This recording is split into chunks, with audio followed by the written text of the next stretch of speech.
Assalamualaikum warahmatullahi wabarakatuh. Jumpa lagi dengan saya di Adkar Channel Ahmad Kardiman. Peradaban Islam Daulah Utsmani.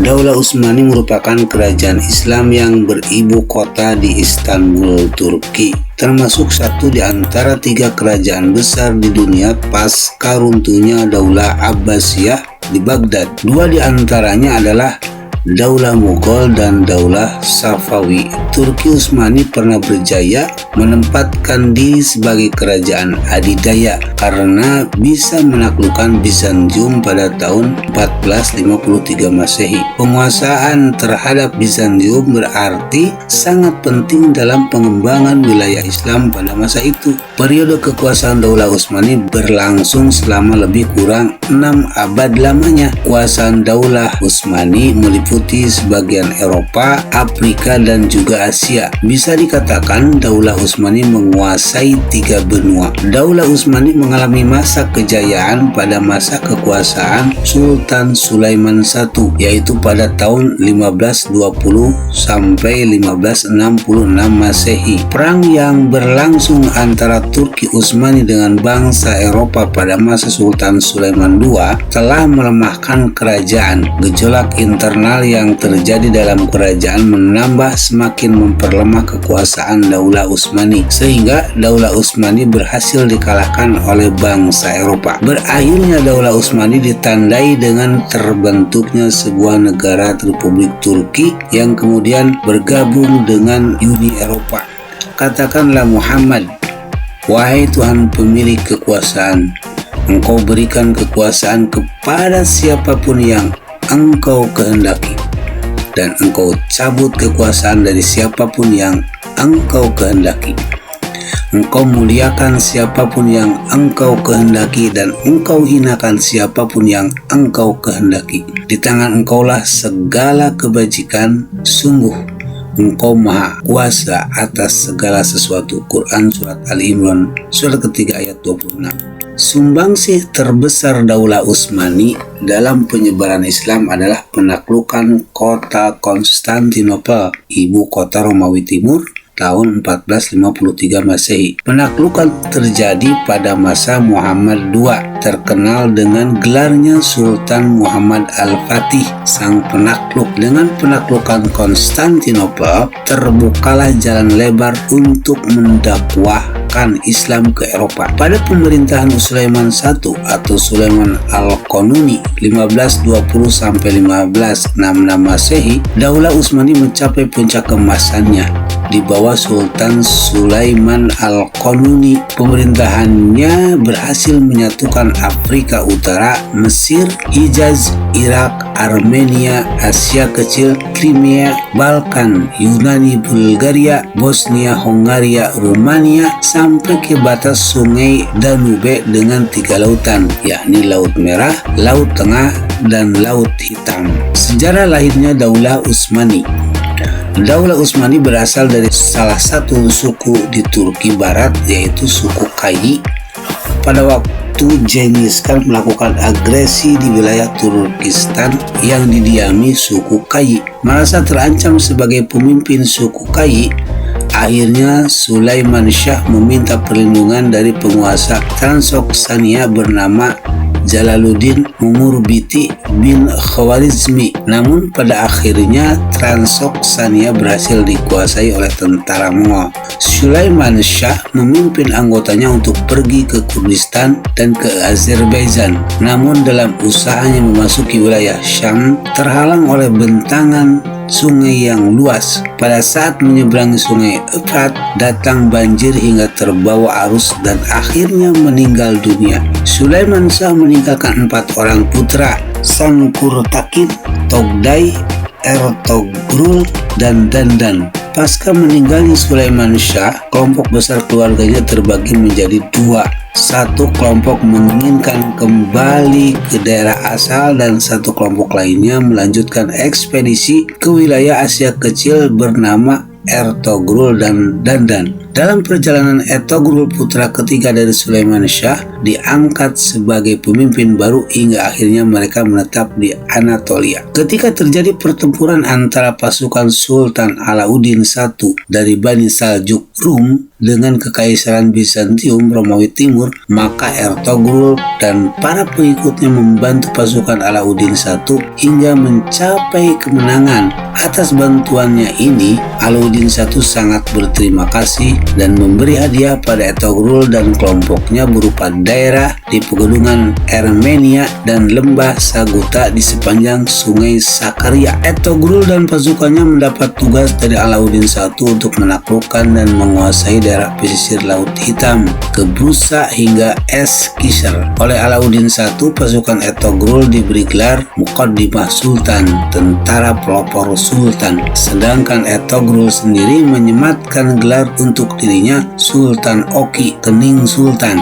Pada tahun 1288 Masehi, Ertugrul meninggal dunia. Oleh Alauddin I diangkatlah putranya yang bernama Utsman sebagai penggantinya. Karena kesetiaannya, Alauddin I memberinya gelar Bey pada Utsman dan diberikan daerah yang lebih luas serta dapat memakai mata uang sendiri. Bahkan namanya juga disebut dalam setiap khutbah Jumat. Pada tahun 1299 Masehi, Ghazan Khan dari Mongol menyerang Saljuk Rum, tetapi serangan itu bisa digagalkan oleh Utsman. Tak berapa lama dari peristiwa itu, Sultan Alauddin I meninggal dunia. Sementara Sultan Alauddin I tidak memiliki putra yang pantas menggantikan kedudukannya. Peristiwa ini dimanfaatkan oleh Utsman untuk menyatakan diri sebagai Padishah Al-Utsmaniyah, raja keluarga Utsman yang juga mendapat dukungan penuh dari rakyat. Dengan demikian berdirilah kerajaan Utsmani dan ibu kota kerajaan Utsmani pertama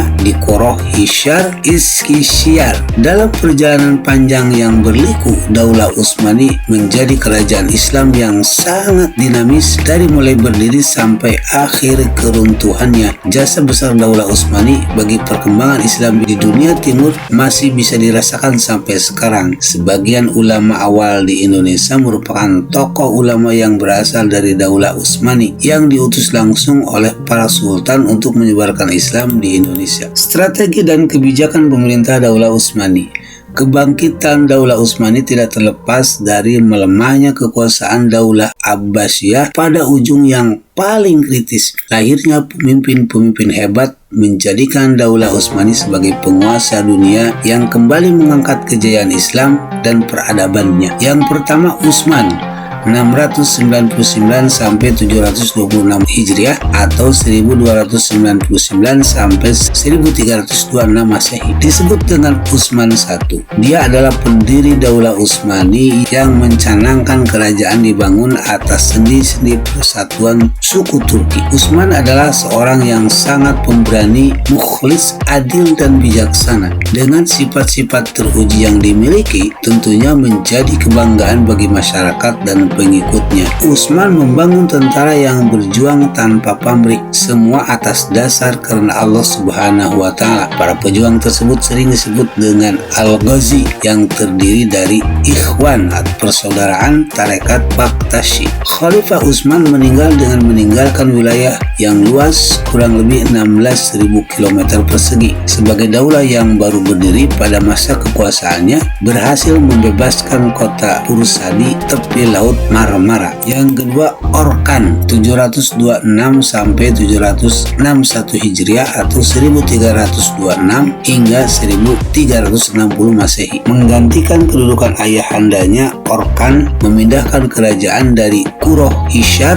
atau Eskisiyar ke Bursa. Pada masa kekuasaan Orkan bergabunglah wilayah Turkeman. Kemudian perluasan wilayah dilanjutkan ke Nicaea 1331, Nikomedia 1337, Scutari 1338. Ia juga bisa mengontrol wilayah Teluk Edremit. Orkan berhasil mendirikan jabatan Sadar Azam, Perdana Menteri. Jabatan tersebut diberikan pada adiknya yaitu Alauddin. Tentara di era Orkan dibentuk dengan sistem yang sangat rapi dan teratur. Ia juga membentuk tentara khusus dengan nama Inkisariyah atau Janissary Yanitashri. Kafalery. Bendera pada saat itu berwarna merah dengan bulan sabit di tengahnya. Di bawah bulan sabit terdapat gambar pedang yang mereka sebut Zulfiqar, yaitu nama pedang yang pernah dimiliki oleh Ali bin Abi Thalib. Sampai dengan akhir usianya, Orkan berusaha untuk membentuk pemerintahan yang kuat. Untuk itu ia banyak membangun,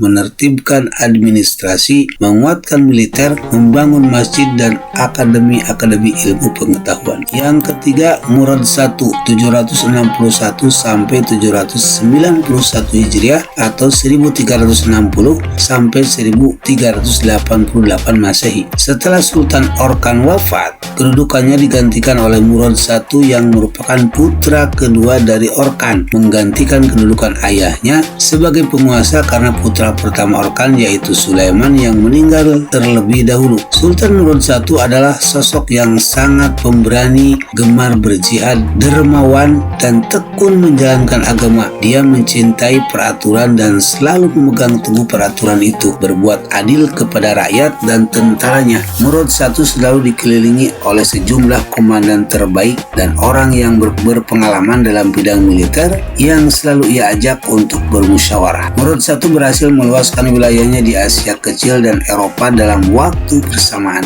Ia menaklukkan Adrianople, Edirne, dan kemudian dijadikan sebagai ibu kota kerajaan yang baru serta membentuk pasukan berkuda Kavaleri. Perjuangannya terus dilanjutkan dengan menaklukkan Macedonia, Sofia, ibu kota Bulgaria, dan seluruh wilayah bagian utara Yunani. Banyaknya kota-kota yang ditaklukkan oleh Murad I dan hampir tidak terbendung membuat bangsa Eropa mulai cemas. Akhirnya raja-raja Kristen Balkan meminta restu dari Paus Urbanus V untuk mengusir kaum muslimin dari daratan Eropa. Murad I mulai menghadapi serangan Eropa pertama kali dari Raja Kurok V dari Serbia dan dibantu Raja Bosnia bermaksud menyerang Adrianople. Selanjutnya pasukan Murad I merayap terus menguasai Eropa Timur seperti Samakov, Sofia Monastir, dan Saloniki. Selanjutnya menguasai Bulgaria, Serbia, Sisman, dan Lozan. Sultan Murad I meninggal dengan syahid